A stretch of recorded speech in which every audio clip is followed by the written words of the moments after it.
cristianismo o humanismo ateo. Vamos a presentar el contraste entre ambos. Entonces,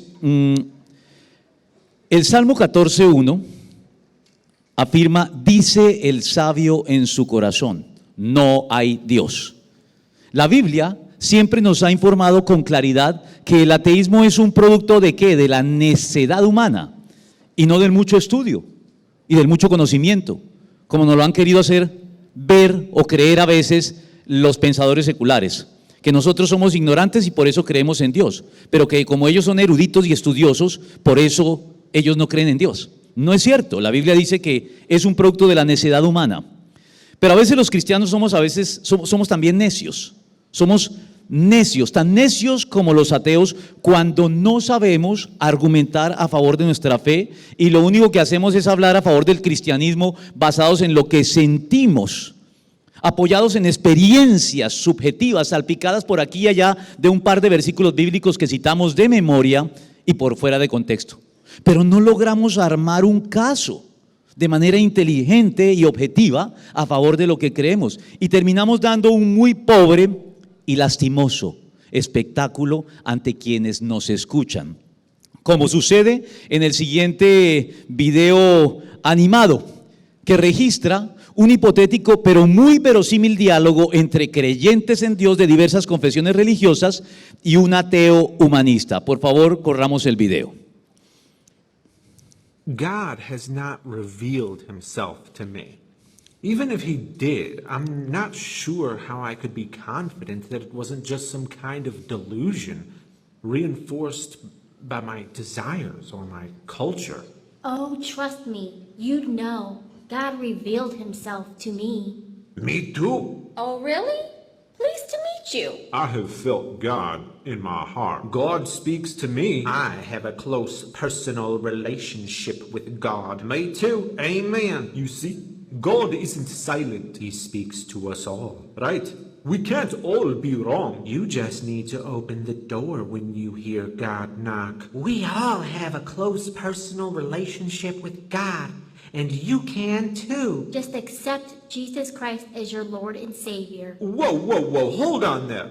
Jesus, peace be upon him, was a prophet, but he was not God. Yes, he is. The only way to be saved is through faith in Jesus Christ. Well, not faith alone. Faith without works is dead. Not so fast. All of our righteous acts are like filthy rags to God. It doesn't matter. God loves us all. We will all go to heaven and see the truth then. You think even Hitler is going to heaven? Even Hitler. I'm sorry, but Hitler's gotta burn. Not if he repented. Hitler's going to hell, and so is that guy who cut me off in traffic this morning. You've all been blinded by Satan. Jesus visited the Indians and cursed black people. Say what? And I'm going to get my own planet after I die. Not if Zeno escapes his volcano prison. Say what? Oogly skoogul kootalulu labby dabby kaka slop. Om Ganapate I believe I can straighten this all out. We Jews are the chosen people. Chosen for what? To steal other people's lands? That land was rightfully given to us by God. It was not.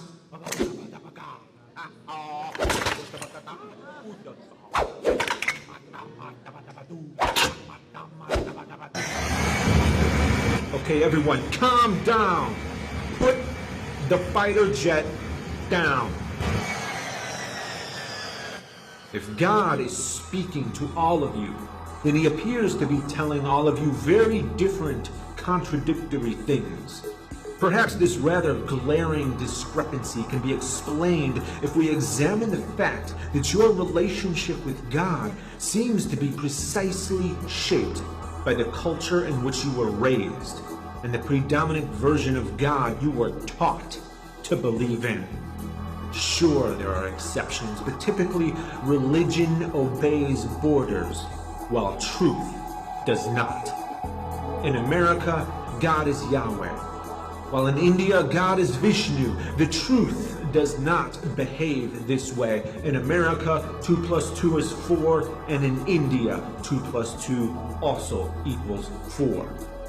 If God's message to us was so dire, so vitally important, then why wouldn't He give it to us in such a clear and precise way so that we would all be in agreement, as evident as a simple math problem in which there is universal agreement, rather than trusting His precious message to be spread by fallible, corruptible human beings? Why would Almighty God allow the continuation of such widespread falsehoods in His name, which would be effortless for Him to correct, or never even need to correct in the first place, because a perfect being would have gotten it right from the very beginning? I can't wait to get my own planet. But y'all are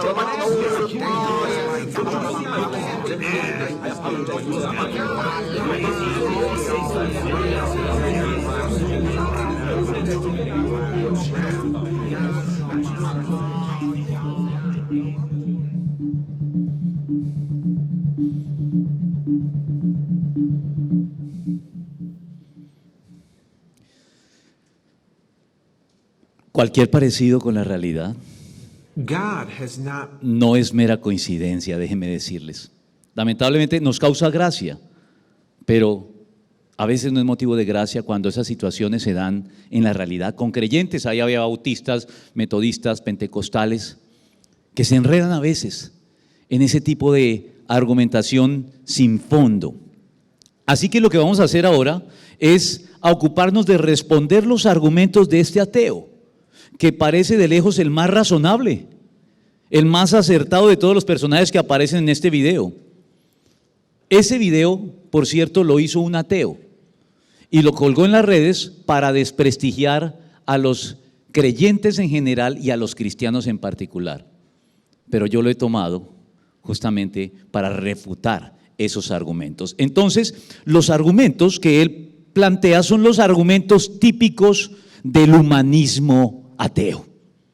Son los argumentos típicos que se pueden concretar en 3 afirmaciones y 2 preguntas. Vamos a concretarlo en 3 afirmaciones y 2 preguntas. Vamos con las afirmaciones. La primera de las afirmaciones es esta: las religiones son un producto cultural. Es lo primero que él dice, lo primero que el humanismo dice. Debemos estar de acuerdo con quienes afirman que las religiones son productos culturales, que son característicos de cada pueblo, de cada nación. Pero eso está lejos de ser un argumento para invalidarlas, ni mucho menos para restarles importancia.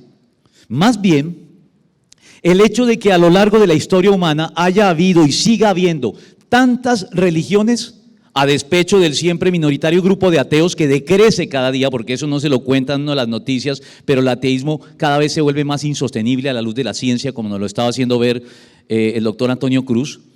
A despecho de esos ateos, la existencia de religiones es una prueba de que, como lo reconoció en su momento un ateo tan ilustre como el alemán Ludwig Feuerbach, el maestro de Carlos Marx, Ludwig Feuerbach, a pesar de ser ateo, tuvo que reconocer que el hombre es un animal religioso.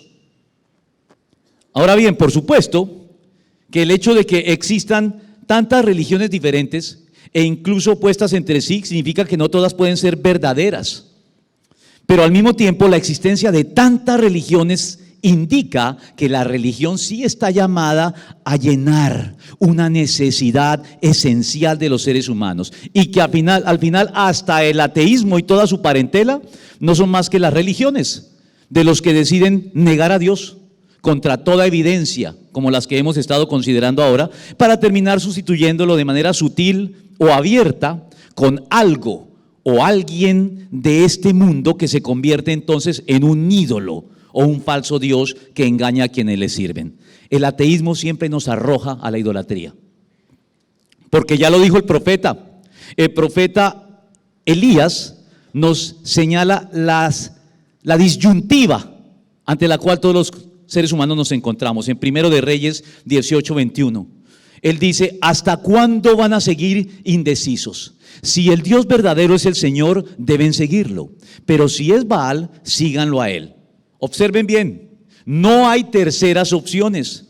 No hay grupo de los no alineados en relación con Dios.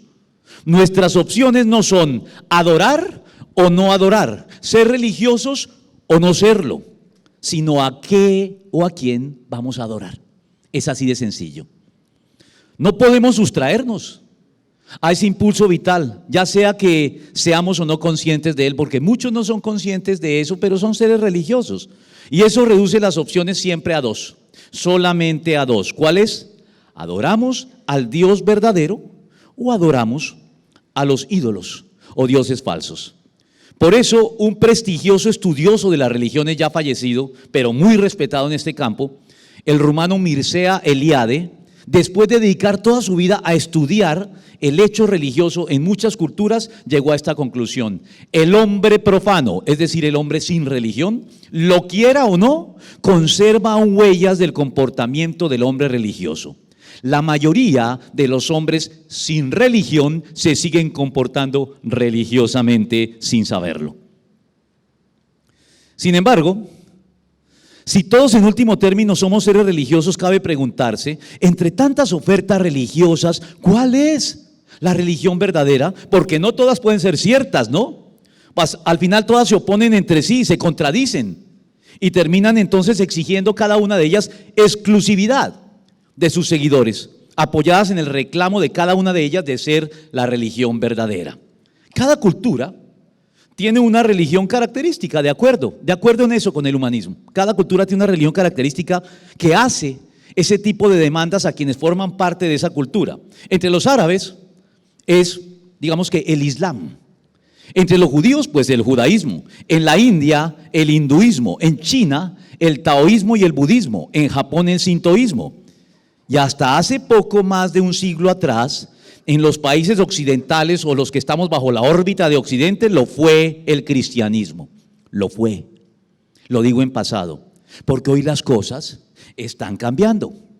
Y parece que la religión, que llegará a ser pronto, si es que ya no lo es, culturalmente dominante en los países occidentales del primer mundo, con Europa a la cabeza, con Estados Unidos que también va en la misma línea y los que estamos bajo la sombra de ellos, por ahí vamos también de pronto, es el humanismo ateo. El humanismo ateo. Y eso está sucediendo debido en buena parte a que nosotros los cristianos no hemos sabido contrarrestar los argumentos del humanismo con altura como se vio en el video. Pero el punto aquí es que ningún ser humano podrá disculpar su responsabilidad ante Dios apelando a la cultura, apelando al medio ambiente en que nació y se formó para mitigarla o eludirla. Decir, Dios, me vas a perdonar, pero como yo nací en el Japón, allá me enseñaron esa religión, así que si no es la correcta, no es responsabilidad mía. Soy simplemente una víctima. No vamos a poder proceder de ese modo, porque nuestra genética, nuestro medio ambiente, nuestra cultura pueden condicionarnos y limitarnos hasta cierto punto, pero no determinan de manera rígida y absoluta el rumbo de nuestras vidas. Hay algo que se llama libre albedrío y que tenemos que ejercerlo bien y no podemos posar de víctimas. Esas cosas, la genética, el medio ambiente y la cultura, no eliminan nuestro libre albedrío y nuestras consecuentes responsabilidades ante Dios. No es cierto entonces, y aquí nos apartamos del humanismo ateo, que la religión sea algo impuesto por la cultura en la que nacemos, porque todos tenemos la capacidad y el deber de someter a una evaluación crítica la religión promovida por nuestra cultura, para ver si cuenta con suficiente sustento y si corresponde con los hechos de la historia y de la experiencia humana. No somos borreguitos para seguir todo lo que nos dicta nuestra cultura. Tenemos capacidad de análisis para ver si conviene o no. Y si no lo hacemos de ese modo, si actuamos, como lo digo, como borregos, sin examinar críticamente la religión que domina nuestra cultura, estamos incurriendo en un pecado. ¿Saben cómo se llama ese pecado? Pecado de omisión. Es el pecado de omisión. El que sabe hacer lo bueno y no lo hace, le es pecado. pero no lo hacemos, entonces estamos cometiendo un descuido que es un pecado de omisión. Además, el Señor Jesucristo, Él nunca condicionó la aceptación del Evangelio al hecho de que sus oyentes y sus seguidores formaran parte de la cultura judía. Él nunca dijo eso. Él dijo, esto es para los judíos.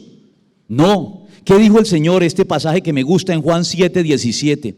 El Señor dijo que la verdad está más allá de condicionamientos culturales. Él dijo, el que esté dispuesto a hacer la voluntad de Dios, reconocerá si mi enseñanza proviene de Dios o si yo hablo por mi propia cuenta. Ahí lo tienen. Todo se reduce a querer hacer la voluntad de Dios. Si estamos dispuestos, tendremos los elementos de juicio. Dios nos dará los elementos de juicio para que sometamos a crítica cualquier cosa en que se nos pida creer y nos demos cuenta si tiene fundamento o no. Así lo tuvo que admitir incluso el apóstol Pedro. El apóstol Pedro, si ustedes lo recuerdan, él pensaba que el evangelio estaba circunscrito a la cultura judía. Él pensaba que el evangelio era solamente para los judíos. Pero Dios lo confrontó con una experiencia en el caso de Cornelio y su familia. Tal vez lo recuerdan, está en el libro de los Hechos, donde él se dio cuenta que estaba equivocado. En Hechos 10:34 dice, Pedro tomó la palabra y dijo, ahora comprendo que en realidad para Dios no hay favoritismos, sino que en toda nación, Él ve con agrado a los que le temen y actúan con justicia. Allí lo tienen.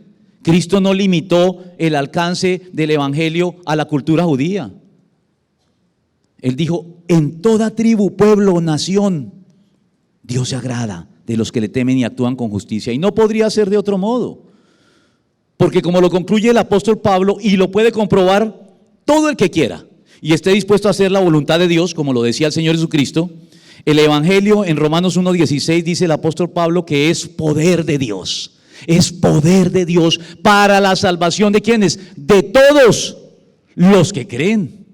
De los judíos, por supuesto, en primer lugar, pero también de todos los paganos, de todos los gentiles, sin importar la cultura. Y ese poder de Dios ilumina, ese poder de Dios desenmascara los engañosos prejuicios culturales que el mundo utiliza y que los enemigos del evangelio utilizan para ocultar la verdad, brindándonos así garantías. Dios nos brinda garantías para saber que el cristianismo es la religión verdadera, como lo estamos exponiendo en este congreso. Ese es el primer argumento, la primera afirmación. Vamos con la segunda. La segunda afirmación del humanismo ateo es que la religión crea fronteras y fomenta la división. La verdad no. La religión hace eso, pero la verdad no. La pregunta es, ¿será cierto que la verdad no crea fronteras? ¿Será cierto que no crea fronteras?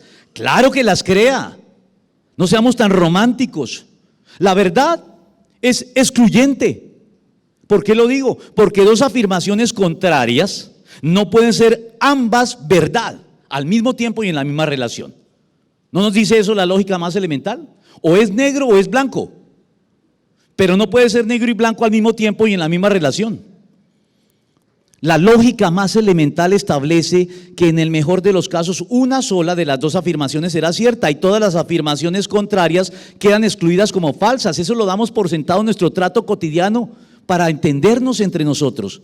La verdad es excluyente, la verdad establece fronteras, a despecho del romanticismo de los humanistas, comenzando por supuesto por las verdades más evidentes e indiscutibles de las matemáticas, que es a las que apela este humanista. Comenzando por esas, 2 más 2 es siempre igual a 4. Y eso establece fronteras infranqueables si de permanecer en la verdad se trata. ¿Y qué fronteras? Las fronteras que me impiden afirmar con la razón de mi lado que 2 más 2 es igual a 5 o que 2 más 2 es igual a 3 o a cualquier otra cifra diferente. La verdad matemática establece fronteras rígidas. Y la verdad en este y en cualquier otro caso relativo a la realidad de las cosas, es decir, a las cosas tal como son, es una sola. Pues no hay varias respuestas a la pregunta de cuánto es 2 más 2. No hay varias respuestas, solo hay una respuesta correcta, 4. Las demás son falsas y como tal la verdad crea fronteras, divide al mundo entre quienes la aceptan y se rinden a ella de buen grado y quienes la resisten y se oponen a ella aferrándose a las mentiras de sus preferencias. Miren, ya lo mencionó Antonio en la mañana, pero si ustedes creen que todo el mundo acepta la verdad de los hechos cuando estos son evidentes, entérense. Hoy hay personas en pleno uso de sus facultades mentales y que contra toda evidencia han decidido negar hechos probados de la historia, tales como el Holocausto nazi. Hay personas que dicen que eso no ocurrió, ante todas las evidencias que hay, y dicen que eso no ocurrió, que eso es una conspiración. En Colombia, y ustedes lo saben bien los que son colombianos aquí, la gran mayoría, en Colombia hay congresistas que niegan hechos probados de nuestra historia nacional, como por ejemplo la masacre de las bananeras. E incluso hay quienes niegan que en nuestro país haya existido durante el último medio siglo algún tipo de conflicto armado. Y dicen que no deberíamos llamarlo ni siquiera conflicto, y no voy a mencionar nombres, ustedes saquen sus conclusiones. Y para terminar, en el mundo hay cada vez más personas que dicen que el hombre nunca llegó a la luna. Y que aunque ustedes no lo crean, dicen también, eso era lo que Antonio nos recordaba esta mañana, con toda la seriedad del caso. Yo creí que esto era una broma la primera vez que lo oí, pero dicen con toda la seriedad del caso que la Tierra no tiene forma esférica, sino que la Tierra es plana.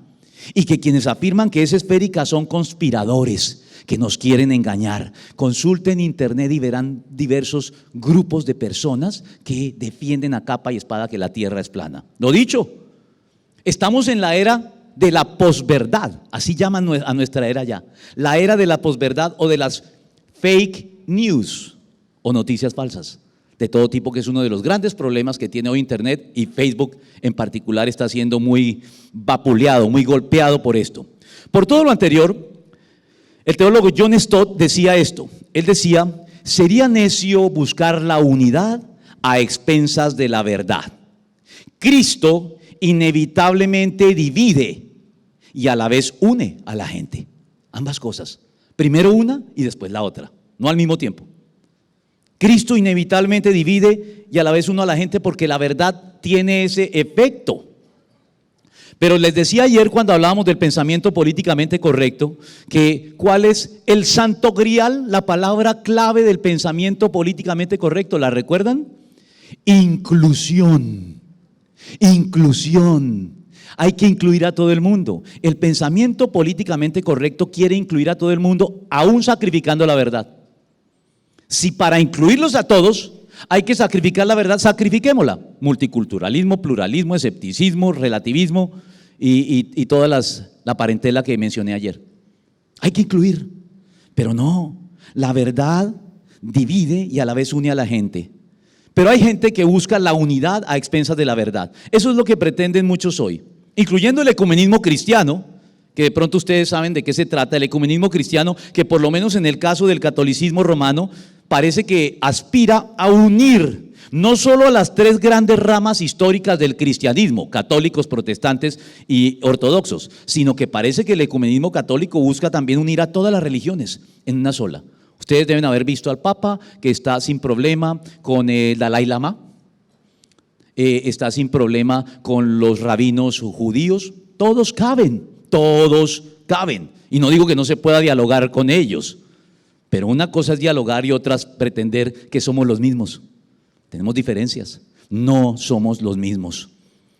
Ahora bien, es cierto que Cristo vino a promover la fraternidad de todo el género humano por encima de diferencias nacionales, culturales, étnicas e incluso ideológicas, sobre la base de la reconciliación que Él nos proveyó en la cruz del Calvario. Pero también es cierto que esa unidad fraternal de todos los seres humanos es muy romántica cuando creemos que puede pasar por alto la verdad. Es una unidad que no es posible si no se apoya en la verdad revelada en el Evangelio. De hecho, el Señor nos advirtió sobre la paradoja de que Él, el Señor Jesucristo, a quien el profeta Isaías había anunciado como que el príncipe de paz, ¿recuerdan? Príncipe de paz. Él no vino a traernos paz, sino vino a traer espada. Él mismo lo dice. Mateo 10, 34 al 35. No crean que he venido a traer paz a la tierra. No vine a traer paz, sino espada. Porque he venido a poner en conflicto al hombre contra su padre, a la hija contra su madre, a la nuera contra su suegra, y los enemigos de cada cual serán los de su propia familia. Y lo dice el príncipe de paz. ¿Y por qué es así?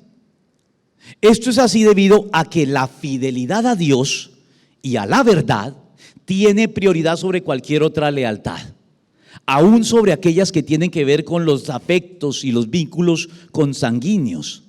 De tal modo que el Señor Jesucristo nos advirtió que si llega a haber un conflicto de interés entre ambas lealtades, se debe dar preferencia siempre a Cristo y a la verdad, porque Él es la verdad.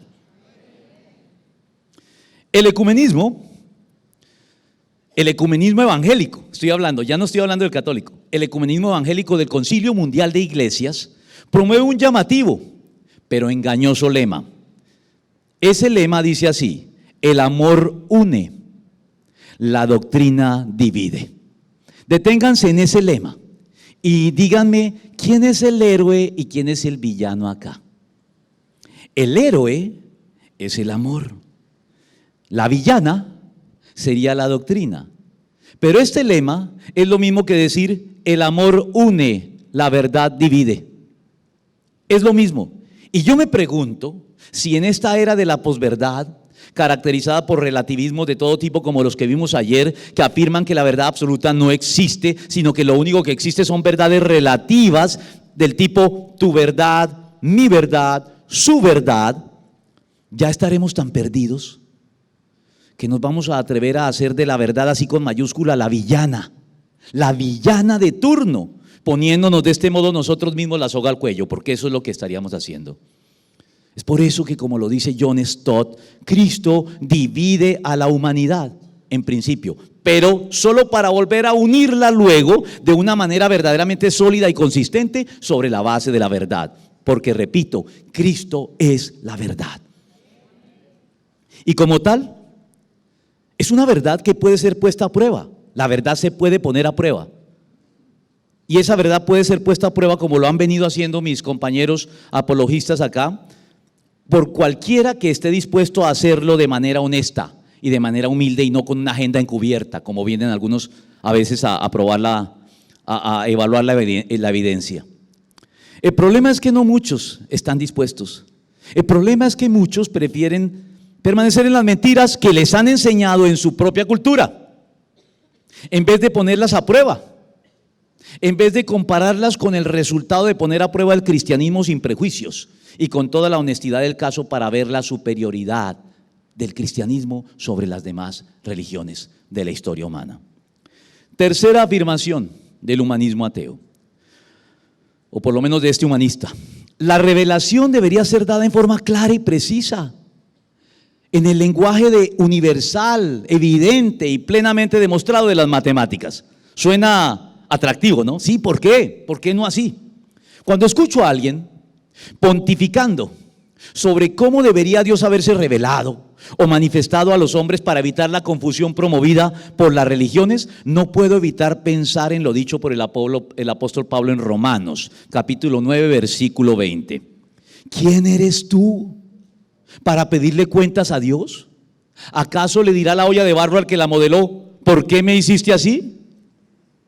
Parece ser que, contrario a lo que muchos de nosotros pensamos, incluso en la iglesia, hay mucha gente que quiere servir a Dios. Entérense, no es cierto que no hay gente que quiera servir a Dios.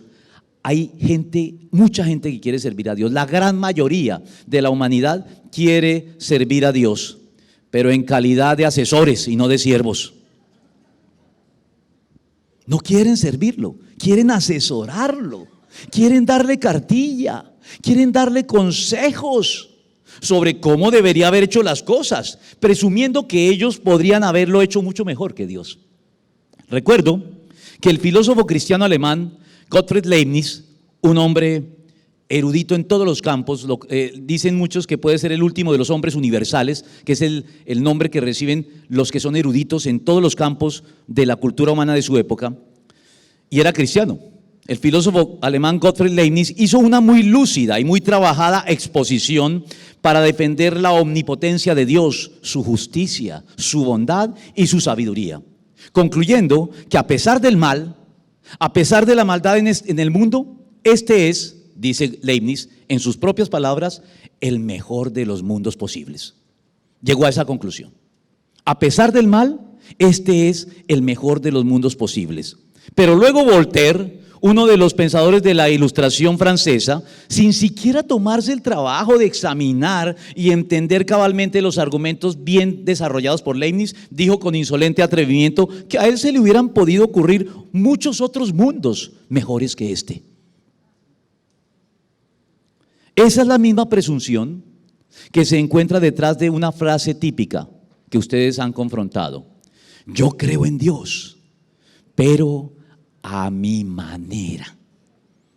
Yo creo en Dios, pero a mi manera. Como si nosotros fuéramos quienes establecemos la manera correcta de creer en Dios y no Dios mismo. Gente que cree en Dios, pero al mismo tiempo se cree con derecho a corregirle la plana para acomodarla a sus propios deseos y expectativas. Gente, incluso en la iglesia, que escoge qué creer de la Biblia y qué desechar de ella. Abundan. Gente en la iglesia que dice, estoy de acuerdo con que matar es malo, pero no estoy de acuerdo con que las relaciones sexuales fuera del matrimonio o antes del matrimonio sean malas. Eso no estoy de acuerdo con eso. Gente que cree que Dios ha debido revelarse de una forma más clara, más directa y más precisa de la que encontramos en la Biblia o en todos los libros sagrados de las demás religiones que reclaman ser la revelación de Dios auténtica para los hombres en abierta competencia entre sí. La pregunta es, ¿se equivocó Dios al revelarse a los hombres a través de la Biblia? ¿Por qué en hebreo, arameo y griego? ¿Por qué no en el sánscrito de los Vedas o de los Upanishads o de la Mahabharata o del Bhagavad Gita o el Ramayana de la India? Tienen muchos textos sagrados. ¿O por qué no en el chino del Tao Te Ching? ¿O por qué no en el japonés de los Shinten sintoístas o en el maya del Popol Vuh? ¿O por qué no en el lenguaje universal de las matemáticas, que es al fin y al cabo el mismo en todas las culturas? Bueno, Dios mismo responde. ¿Por qué lo hizo a través de los judíos y no de los indios, de los chinos, de los japoneses o los mayas, entre otros? Porque en Romanos 9:15, 16 él responde, tendré clemencia de quien yo quiera tenerla y seré compasivo con quien yo quiera serlo. Por lo tanto, la elección no depende del deseo ni del esfuerzo humano, sino de la misericordia de Dios. No sé si te satisface esta respuesta, no sé si te satisface, pero si no te satisface, creo que no es mi problema, es tu problema. Es tu problema con Dios. Lo que sí voy a referirme es al hecho de que Dios no se reveló a sí mismo a través del lenguaje universal e indiscutible de las matemáticas. Vamos a ver por qué. Primero, porque las matemáticas son elitistas y discriminatorias. Es decir, que aunque sea un lenguaje universal, es cierto, es un lenguaje que solo domina una élite iniciada en esta ciencia pura, la élite de los matemáticos. ¿Quiénes son aquí matemáticos? Levanten su mano. Matemáticos, no hay ni uno, vean. Esa es la confirmación de, hay uno, tú eres parte de esa élite. Allí hay otro. Bueno, ¿se dan cuenta los pocos que hay? Las matemáticas, a pesar de ser un lenguaje universal, es elitista, es discriminatoria. Y Dios no desea reservar su revelación a una élite. Dios quiere que todo el que sepa leer tenga acceso directo a ella en el lenguaje más sencillo posible, que es el lenguaje de la Biblia, al que cualquier persona alfabetizada y bien dispuesta puede tener acceso. Primera de Timoteo dice, porque Dios quiere que todos sean salvos, todos, y lleguen a conocer la verdad, no solamente los que dominan las matemáticas. Y en 2 de Pedro 3:9 dice, pues Él tiene paciencia con ustedes, porque Él no quiere que nadie perezca, sino que todos se arrepientan. Y aquí tenemos la segunda razón ya. En segundo lugar, porque Él no va a obligar a nadie. Es la segunda razón. Al final es nuestra decisión, pero las matemáticas nos obligan, ¿no? Las matemáticas nos obligan, las matemáticas no nos dan opción. Puede que no te guste que 2 más 2 sean 4, sobre todo al final de mes. Puede que no te guste, pero no tienes opción. Tienes que aceptarlo, quieras o no. Eso no es un asunto de fe. Pero Dios sí desea que aceptemos su revelación, no debido a que no tenemos opción, sino que lo hagamos porque así queremos al final hacerlo y no porque estamos obligados a hacerlo. Es por eso, entre otros, que Dios nos se reveló a través de las matemáticas, porque los cálculos precisos de las matemáticas son algo que estamos obligados a aceptar. Dicho de otro modo, creer que 2 más 2 es 4 no es cuestión de fe. No se nos pide aquí un voto de confianza como se nos pide en la fe, y es que Dios quiere que confiemos en Él y no que creamos en Él porque nos toca. Además, como nos lo mostraba Antonio en la mañana, hasta cierto punto Dios ya se ha revelado a través de las matemáticas, porque al fin y al cabo vieron todas las constantes, ¿no?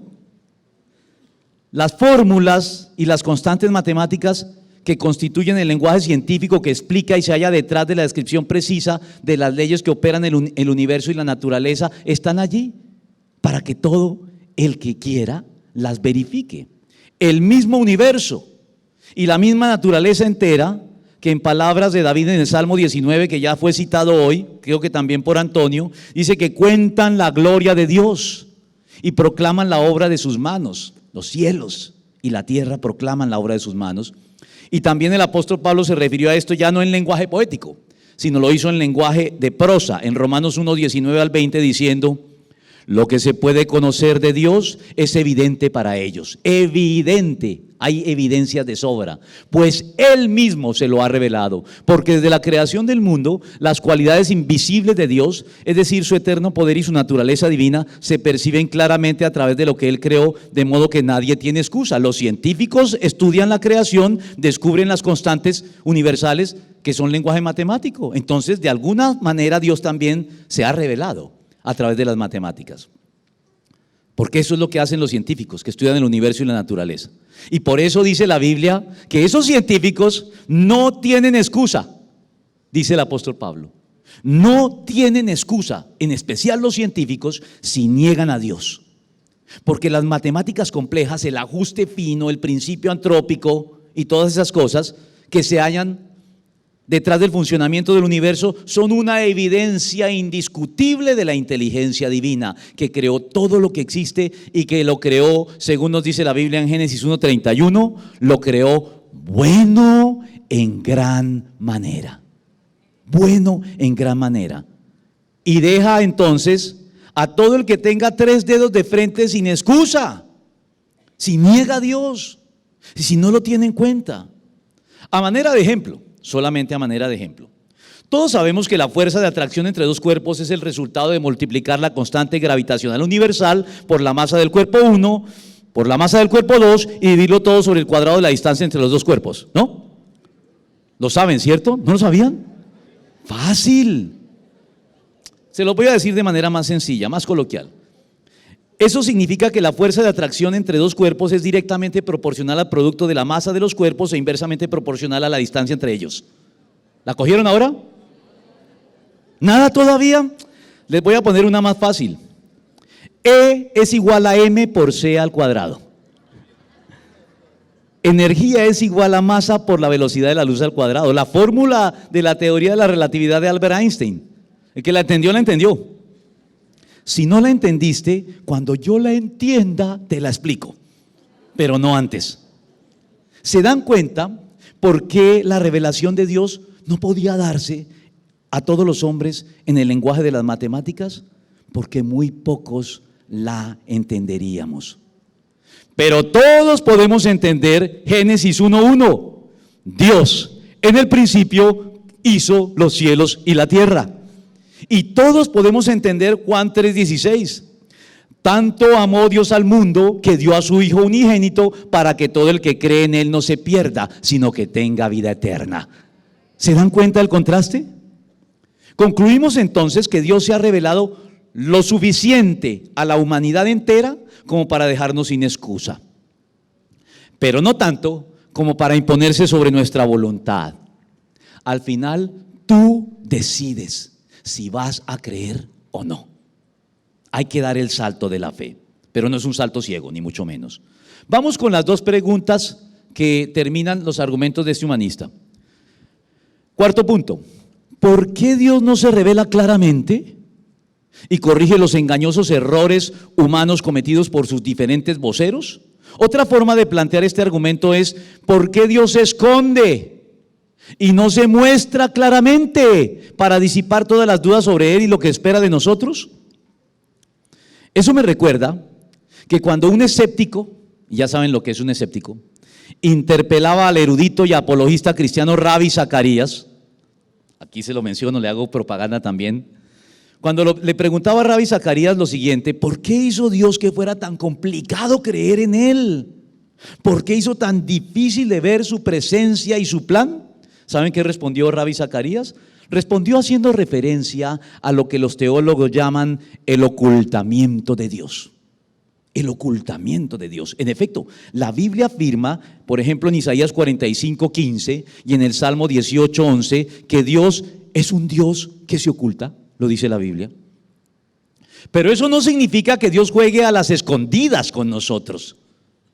Significa más bien, en primer lugar, que si Él no se revela de manera plena a los hombres, es porque si así lo hiciera, nadie podría soportarlo. Nadie podría soportarlo. Así se lo advirtió el mismo Dios a Moisés en Éxodo 33:20. Pero debo aclararte que no podrás ver mi rostro, porque nadie puede verme y seguir con vida. Somos indignos de ver a Dios. Y si Él no se nos revela en toda su gloria, en toda su santidad, en todo su esplendor, es porque quiere que protegernos. Porque si así lo hiciera, pereceríamos en el acto, moriríamos en el acto. Pero además, y a riesgo de ser repetitivo, esa restricción que Dios se impone a sí mismo al revelarse al hombre, tiene también como propósito que nuestra adhesión, que nuestro sometimiento a Él no sea algo obligado, como lo dijimos ya en el anterior capítulo, en el anterior punto. Porque, pregúntense esto, ¿quién podría negar a Dios? ¿Quién podría no someterse a Dios estando en la presencia de Dios mismo con todo su esplendor, poder, santidad y gloria? ¿Quién tendría opción de elegir ahí? Ahí no tendríamos opción de elegir. Y Dios no quiere que sea así. Por último, en su propósito de darse a conocer, Dios tiene en cuenta ante todo nuestra propia disposición. Tu propia disposición en relación con Él. Para los que están dispuestos, hay suficiente luz para iluminarlos. Pero al mismo tiempo, para quienes no lo están, hay suficiente oscuridad para cegarlos, pero no para excusarlos. Al fin y al cabo, piensen también en esto. Para el que no está dispuesto, nada será nunca suficiente, ya que cuando tratamos con un Dios todopoderoso, siempre habrá alguien que le exige una demostración adicional. ¿No lo hacían así los fariseos todo el tiempo? La generación mala y adúltera demanda señal, como si Cristo no hubiera hecho suficientes señales. Pero siempre queremos una más. El que no está dispuesto siempre quiere una más. Nunca se siente convencido. Por eso Blas Pascal, un apologista cristiano muy consagrado y devoto, concluía lo siguiente. Blas Pascal decía: bastante luz hay para los que quieren ver, y oscuridad bastante para los que tienen una disposición contraria. Bastante claridad para iluminar a los elegidos y bastante oscuridad para humillarles. Bastante oscuridad para cegar a los réprobos y bastante claridad para condenarles y hacerles inexcusables. Ahora bien, si consideras que Dios debía mostrarse a los hombres de manera concreta, de manera visible y de manera palpable, toma nota de esto. Juan 1:18. A Dios nadie lo ha visto nunca. El Hijo unigénito, que es Dios y que vive en unión íntima con el Padre, nos lo ha dado a conocer, puesto que, como lo dice Colosenses 1:15, Él es la imagen del Dios invisible.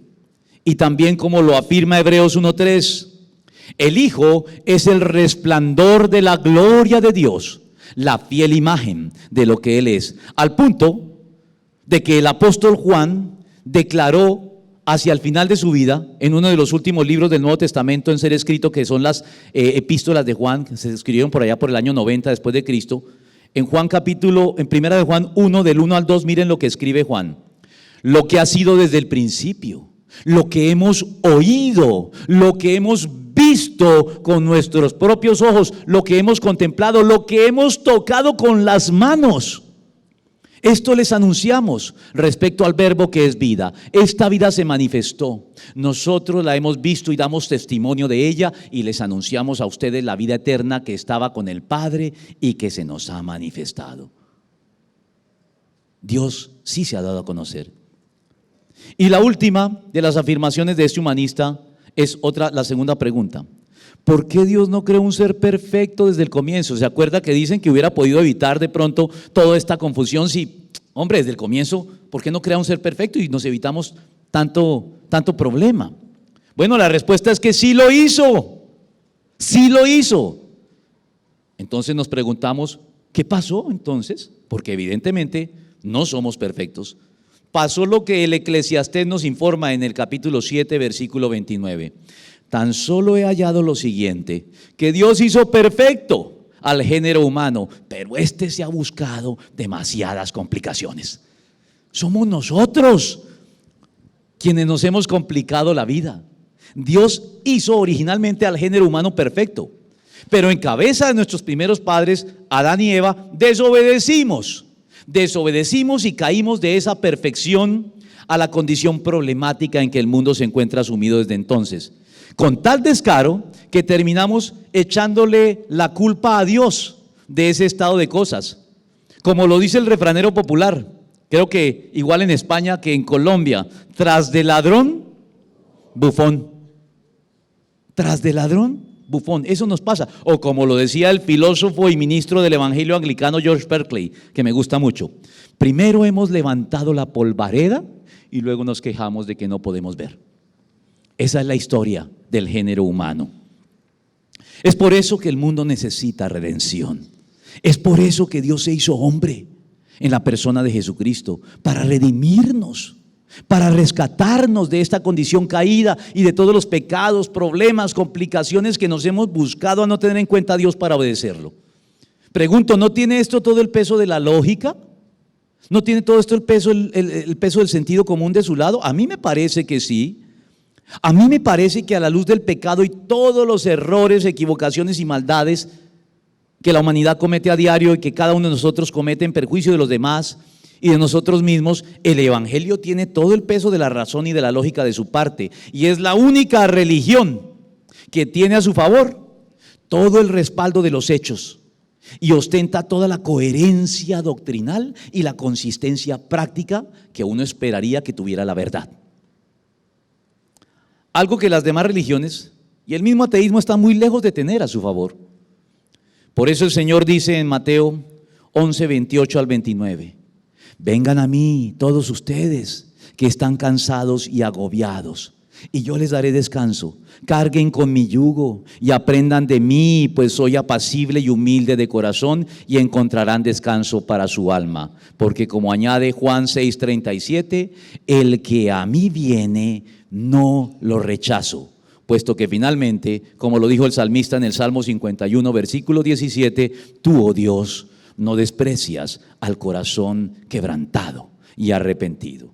Entonces, ustedes, cada uno de ustedes, tiene que decidir a quién le va a dar crédito finalmente: a los sofisticados pero engañosos argumentos del humanismo ateo, o a los sencillos pero contundentes argumentos de Cristo.